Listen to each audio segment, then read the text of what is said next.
கூட தர்ஷினி போ.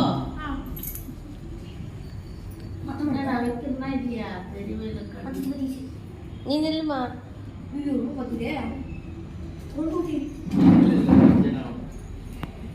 அந்த திரிய மேல தொடு.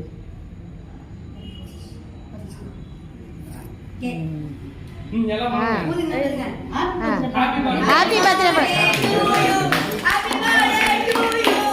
Happy birthday Harish.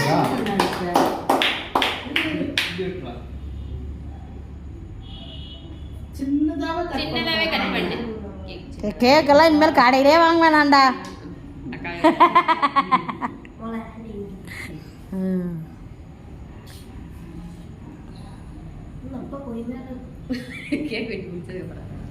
வரட்டும்.